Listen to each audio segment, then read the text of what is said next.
What is your model for leadership and integrity?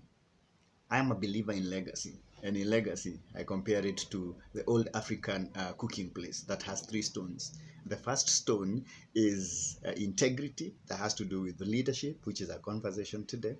The second one is the issue of learning concerning identity, who you are. And thirdly is loving, basically your intimacy in your relationships and how you take care of them. In the conversation of legacy, one of the questions is, who do you follow? On social media, there are different people who follow different things. Who are some of the people you like following, and what do they do for you?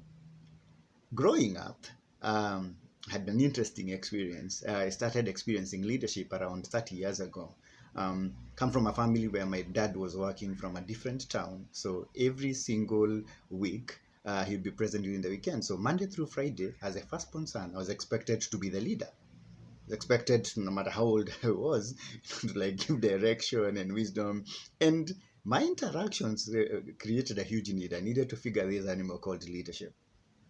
Interesting enough is that as I continued, I found mentors. I remember one mentor who made sure that I read 2 books a month, and I'd give a report and retain the book.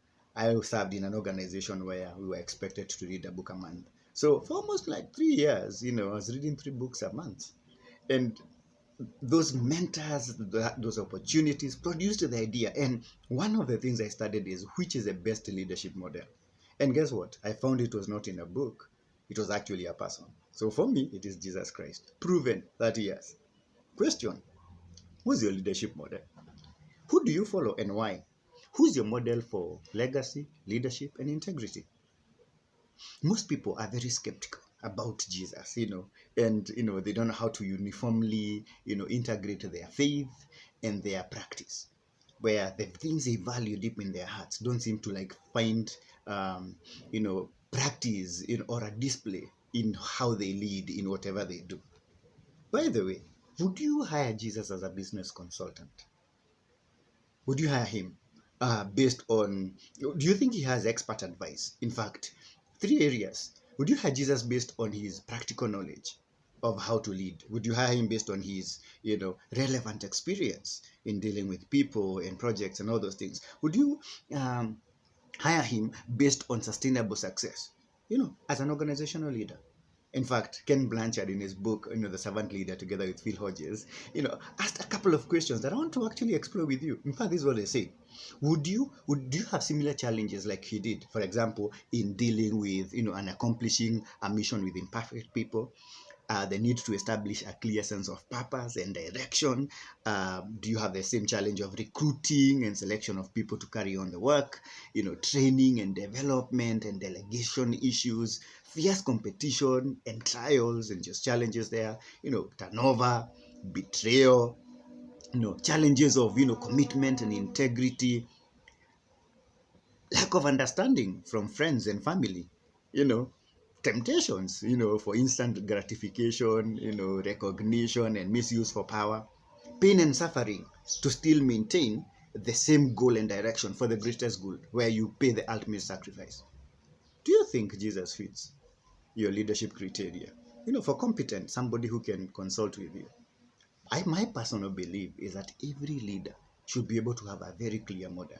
Now, this model helps in 2 ways. One, it helps to be able to say, this is who I follow and this is what they do. So their identity, who they are, helps you to be able to follow their leading, which is a conversation of integrity. Question: looking at your life, there are 6 elements that I find, like a building, that has pillars that are huge for leadership.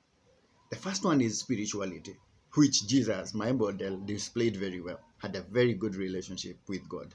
The next one, and to just highlight them, has to do with servanthood, the attitude, because leadership is a matter of the heart. There was the element of significance, ensuring that I am impacting people and helping them. There was the element of stewardship that has to do with management of the resources, of the people, of the things that are around your life.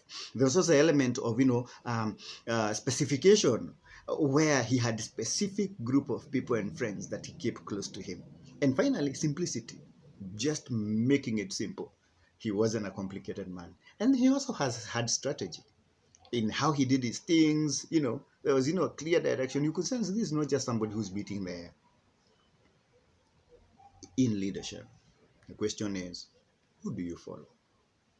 And does this person that you follow, do they have the standards? Do they have a proven fact? Do they have transgenerational impact? Who's your model? Let me end with this quote and say, for legacy, every leader must think about a model that has integrity, that is worth following. A quote says this, that leadership is not a matter of habits. It's actually a matter of the heart. And at the core of the heart is where integrity lies. So if you're going to choose, to lead with integrity, you better figure out who's your model.